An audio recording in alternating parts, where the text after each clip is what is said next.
L'église a été construite de 1880 à 1886 à l'initiative du maire de l'époque, Félix de Haut, afin de devenir un mémorial de la bataille de Bouvines.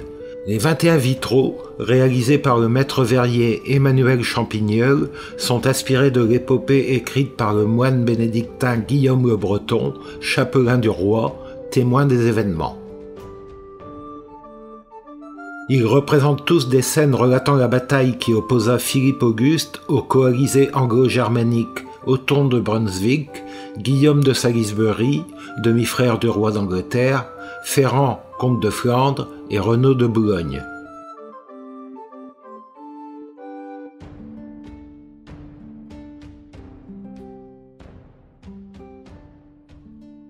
À Valenciennes, les coalisés, sûrs de leur victoire, relisent le traité de partage de la France. Nous sommes dimanche 27 juillet 1214. Le temps est ensoleillé et chaud. Garin, évêque de Senlis, montre au comte de Melun les soldats coalisés qui arrivent de Tournai. L'ennemi approche et les chevaliers français renouvellent leur serment de fidélité au roi.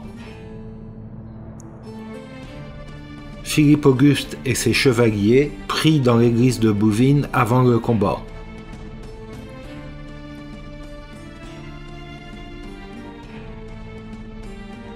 Garin s'assure de la loyauté des vassaux du roi, comme le comte de Saint-Pol.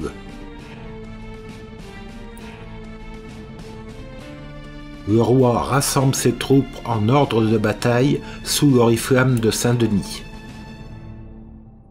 Le roi bénit ses soldats et les délie de l'interdiction de se battre un dimanche. Le combat est engagé. L'évêque de Beauvais, Philippe de Dreux, a assommé le comte de Salisbury et le livre à Jean de Nivelles. Le roi, renversé pendant le combat, est sauvé et remis en selle par ses compagnons d'armes, Pierre Tristan et Galon de Montigny. C'est le tournant de la bataille. Othon, pris de panique, s'enfuit lâchement poursuivi par Guillaume des Barres.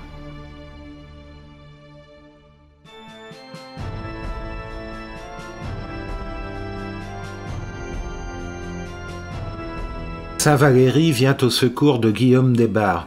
La victoire s'annonce.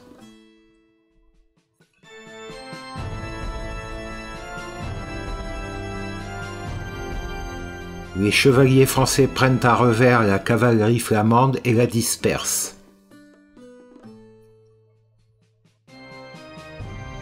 Mathieu de Montmorency, ayant conquis des ailes de l'ennemi germanique, est montré en exemple et le roi lui accorde de les porter sur son blason. Ferrand de Portugal, comte de Flandre Félon, est fait prisonnier et garrotté. Cette capture scelle la victoire française. Au centre, après avoir dispersé l'aile droite flamande, les Francs enfoncent les guerriers germaniques et détruisent l'aigle du char impérial. À gauche, les Anglais sont dispersés. Le comte de Boulogne reste le dernier des coalisés à lutter contre les Français.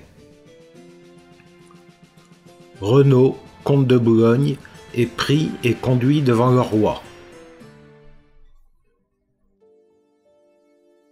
Le roi nomme l'évêque Garin chancelier et fait le bilan des pertes.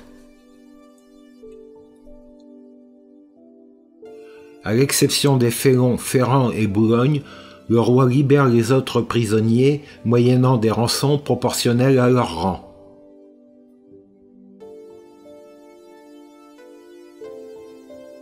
La troupe victorieuse passe dans les campagnes. Ferrand le rebelle est moqué par les paysans.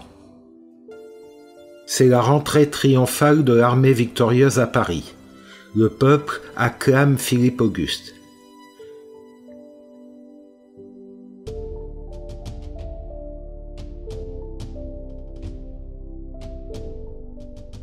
Cette bataille a changé le cours de l'histoire et marque la naissance du royaume de France et du sentiment national.